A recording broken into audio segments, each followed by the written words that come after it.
Hello, and thanks for watching another episode of ARFCOM News, your twice-weekly dose of the finest 2A propaganda. Today, I want to start with a heads up about a firmware update for the Control Freak NPCs. Turns out they are now against smart guns? I don't know if y'all caught Ian's video on the BioFire prototype. Let me explain. No, there is too much. Let me sum up. But to sum up, it's put together pretty well, and although it is still of course a prototype, it is the first really viable attempt at a smart gun. Now, control freaks used to get real excited about smart guns because there was a law in New Jersey which would have required all guns which were sold in New Jersey to be smart if any smart gun was sold commercially anywhere in the US.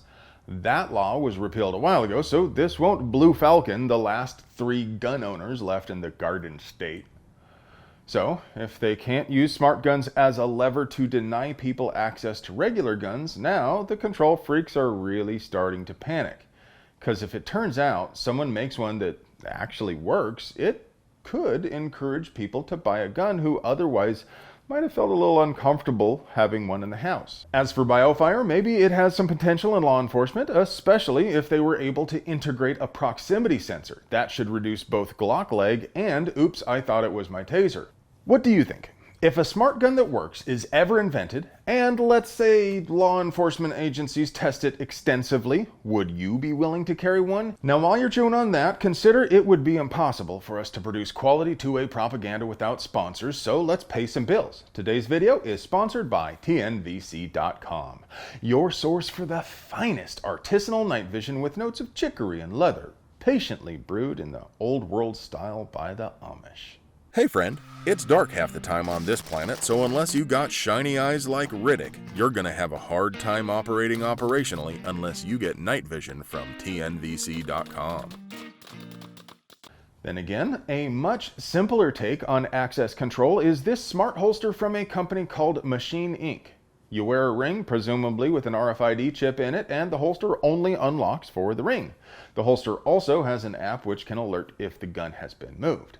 They're targeting $200 for the price, which would make it competitive with other duty holsters. They plan to test with LE agencies, then make the holster available to the public. So, once again, would you be interested in buying one? I have to wonder how easy it would be to defeat. RFID jammers exist, you know.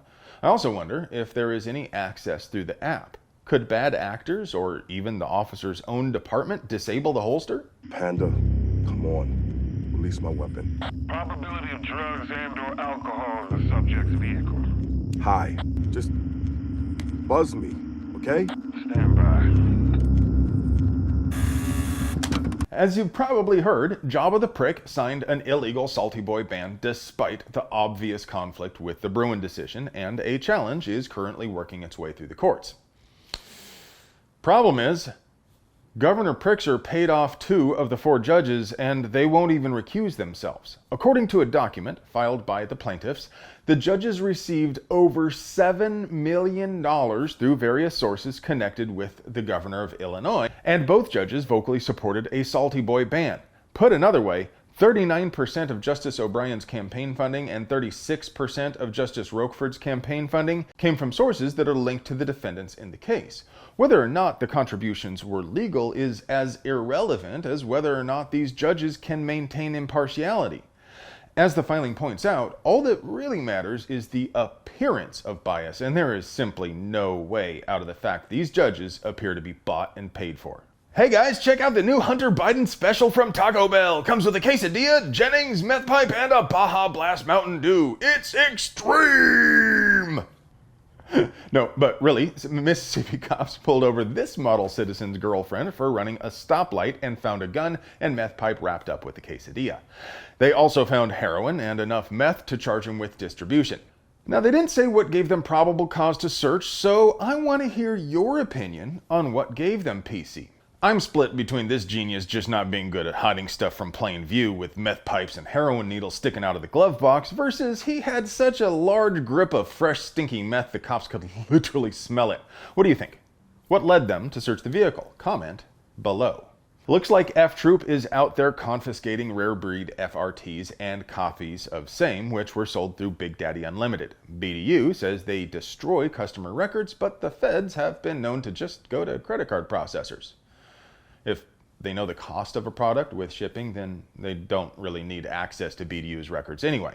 So, if you live in Texas and you have a forced reset trigger, well, now we know. And knowing is half the battle. The Tennessee Attorney General has settled a lawsuit against the state for denying adults under 21 the right to carry. The Attorney General's press secretary said, "The United States Supreme Court's decision in Bruin reminded us the Second Amendment is a constitutional right, not a suggestion. That means it applies to every adult American. We can no more prohibit 21-year-olds from legally carrying handguns than we can keep them from engaging in free speech or legal protest." It's refreshing for the state to more or less say, you know what, that's a very good point, and just stop trying to defend unjust laws. And now, for your moment of Zen.